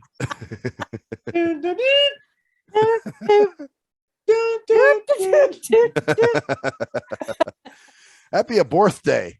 Oh boy. Okay. Wow. I guess we have circled the planet. When I start getting disgusting, I guess that's when we have to. I did have one more topic though. I was talking to Koala about this before you jumped in. And sorry, do you guys have a leadership style that you hate? Because I do. And mine was the teacher person. That's like, what you ask them a question, and instead of them telling you what the fuck you want to know or need to know, they'll say, well, figure it out. That kind of shit. And I'm just like, man, no, look, if I did know, I wouldn't be asking you. And obviously I'm asking you because I can't figure it out, you know? So I hate that. I hate that the teacher style, like they think they're teaching you something, you know, or something. So there's mine. Well, they're not teaching you something because there's the opposite of that. There's the one that goes, well, you know. Oh, the condescending son of a bitch. They just tell you everything about the fucking subject. You're like, no, that's not what I. Right. I just wanted one little piece of information. That's it. That's all I need. But that's definitely annoying. Yeah. Oh, I remember when I took a class over at Bureau of Services for the Blind. It was a assistive technology class, you know, learning how to use, well, this is back in the days of window eyes. And this bitch all the time, I would say, how do you do this? How do you know? And instead of telling me, she would go, you know? And I'm like, no, I don't. This is why I'm asking you. Well, figure it out. What do you usually do? And I'm like, I don't know. I'm asking you. Now you're wasting fucking time trying to just be, and part of it's, I think it's a power thing too. Like, I could tell you, but then you would know the answer. And now it's a misplaced teaching directive. What it is, there's a difference between, so both my parents were teachers and my dad was a phenomenal teacher. So what I will tell you is learning from him how you do it. This may not be accurate, but you can say okay, if it's timely and your employee is asking you, how do you do it? You obviously tell them how to do it. Right. And then maybe you talk to them later and go, all right, we need to go over this shit. But if you're teaching something, you don't do well, what do you think it is? Da, da, da, da, da. You just actually say, okay, show me how you were doing it. Because sometimes if the act of doing it and then you go, all right, here's where you went wrong. Okay. All right. We can correct that. But you get involved. You don't just be like, work it out. That's bullshit. Yeah. That's bullshit, old nanny, governess bullshit. Exactly. That's governess is a good word for it. Yeah. It doesn't work. Doesn't work. It's like the old German governess. You'll work it out. Work it out and figure it out yourself. Yeah. You'll work it out. I whip you if you don't work it out. You will work it out. Helga will come. I will squat on your face and shit if you don't figure it out.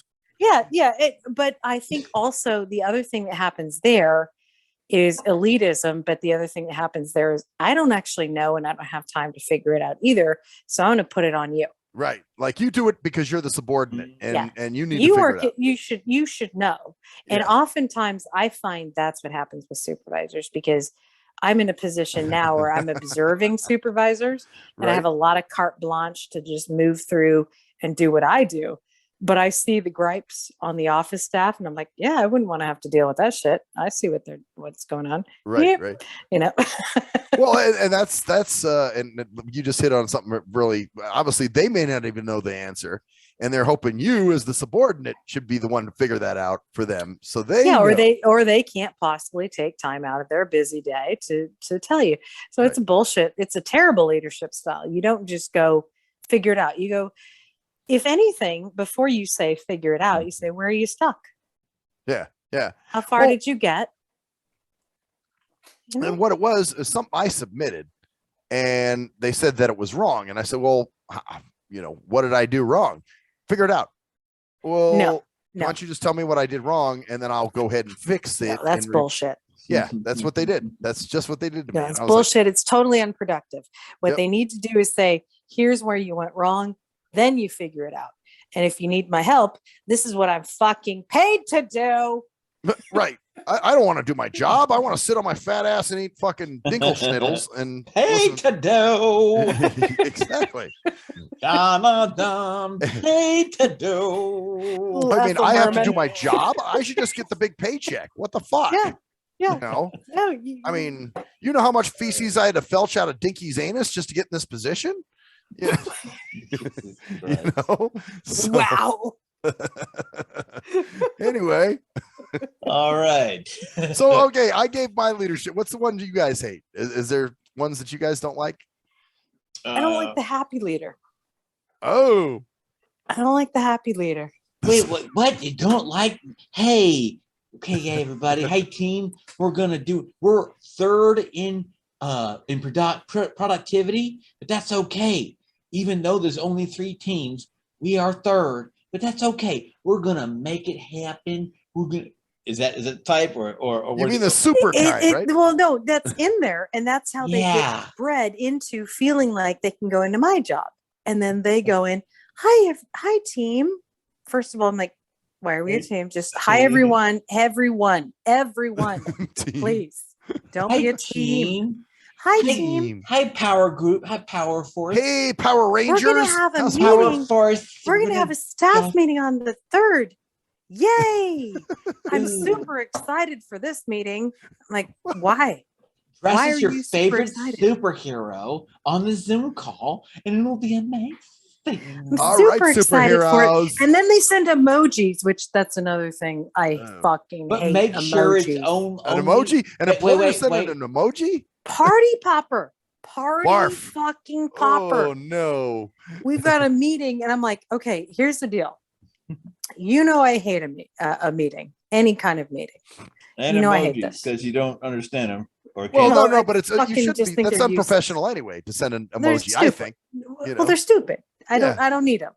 I don't need to know your hands are pressed together. I don't need to know red heart. I don't need hand any of clapping that sign, bullshit. whatever stupid shit they say. I don't give a fuck. So I when use you the tag it basic on- ones, but yeah, keep well, going. basic ones are okay. Like a thumbs smiley, up or something. smile. Smiley is fine.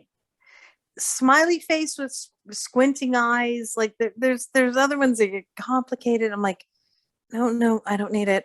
Gotcha. But when we go into super exciting, not to derail the conference. So keep going on. Yeah. super exciting. I'm like, it's not super exciting. It's a fucking staff meeting. It should not be super exciting. It should be we're all paying a fucking tension so we get out of there quickly. That's what we need to do. It's gonna be a bonding moment between employees. Yeah. I get to go on my day off. I get to call in. Yay! Wee! And there, well, do you want to come in for the staff meeting or do you want to call in? I'm like, I'm not fucking going to Novato. You know, Right. I'm gonna call in this bitch. as exciting as this is gonna be, I'm So gonna they actually did call give in. you the option at least to call in, huh? And Well, listen. they had to because I wasn't gonna go down. Ah, did you? Were you hiding behind the? Was this pre-COVID or?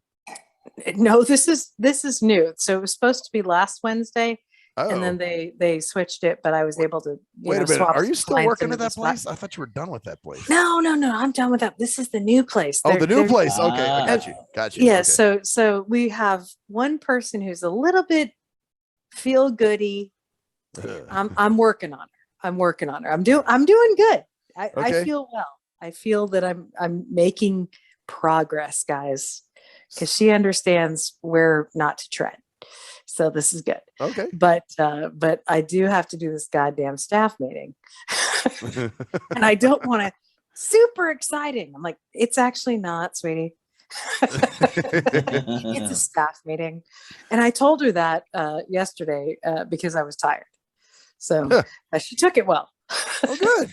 Because Well- she's like, how do you feel about the staff meeting? I'm like, well, if I have to go, I'm going to go. But let's keep it short and brief because I really hate staff meetings. Yeah, I wish I could say that shit. I didn't think about it until I'd already said it. And I was like, it "Oh, came out, and shit." you're like, "Fuck! Whoops!" But I did 7 massages for them, and I am the majority of their massage therapy appointments, and we have 3 people. See, so that's when you know you got I have the a little juice. pull. Yeah, you got the juice. Well, kids, I think it's time to. Wait, do you have a real quick? Do you have a leadership style you hate, man? Oh shit! I have to do that too. If you want to, you don't have No, to. I do. I hate the aggressive fucking. We're gonna fucking. I'm gonna fucking push you to your fucking Mexican fucking. Like that guy. The Marine? That fucking Marine, whatever the fucking kind of leadership style is like, dude, I push, I'm gonna fucking do.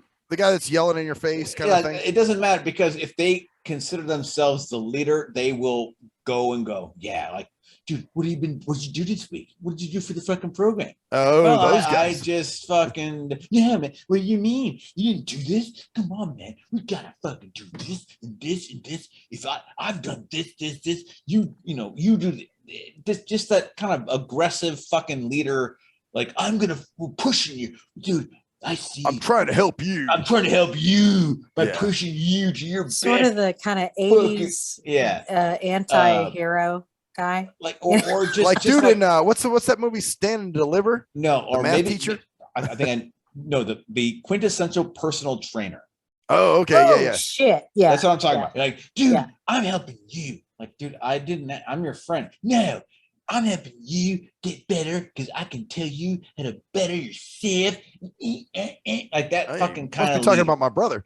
Yeah, that kind of leader. Like I'm that kind of leader. We're gonna push you. So you do 100 push-ups a day. I can do 50. No, you do. You're gonna do 100. You do 200. Yeah. I did 5,000 when I was your age. Fucking, Yeah. That That's fucking, the borderline sex offender. Well, the kinda guy. know-it-all shitbag psychopath. yes, exactly. Basically. Pretty much. I What fucking it is. hate that shit, and that know-it-all shit. Like, dude, yeah, I know. If you want to get better, you gotta do this, this. And they know shit about your job. That's what I left, because once the owner took over, he was exactly that. He's like, well, I know what you. I'm like, no, you know shit. Right. So I'm and out. they don't want to learn. That's another thing. You'll see people No. that you're like, well, why don't you hang out with me for a day? No, I couldn't do that. Well, then how you gonna fucking supervise a job that you know nothing about? No, it's a miserable leader, and you got to get out. You got to get yeah. out when that happens, because there's no winning on those. Yep. They're just They're trapped in their own bullshit. You know? They're not empaths. They're just No, they're not empathetic to anything. No, God. no. But you have to wonder if narcissists and those type of people, do they lack empathy, like it's commonly believed, or do they lack sympathy? They lack sympathy. I think they lack both. I think they lack both. Interesting. So they don't have either. Well, yeah, that would make sense, because a narcissist only cares about themselves. So, but they may masquerade as an empath because they're great masqueraders. Oh yeah, because they'll say, "I care. I know what you're going through," but it's all just for their accolades and for people to lick their balls and say, you're just a Jesustic ass nigga. You just love everybody. And so I'd say I say they like both. I do. I guess you're right. I guess they would in reality. All right, kids. Anyway. All right. On that note, fuck sandwiches. Yeah, I say we're near the 2-hour mark. We've been rocking and rolling all night long. Listen to this shit. I'm telling you, we've been rocking. We've been killing it. Love you guys. We're clapping back at you. Clapping back. Dude, No. We're not throwing shade at anybody. Hey. We've been savage as hell. We've been savage, man. And I can tell you, It's been fire. This show's been fire. Savage. We are fire. Definitely savage. So, Definitely on that note, this has been the Drunken Sacred, and I am with Cruise Control. And I am Maxwell Silverhammer. I'm the Koala.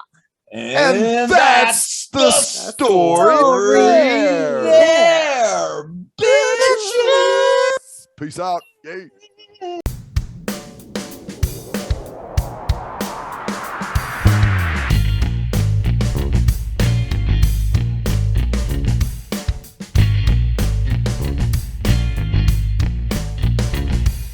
We are nothing sacred. We are nothing sacred. We are nothing sacred.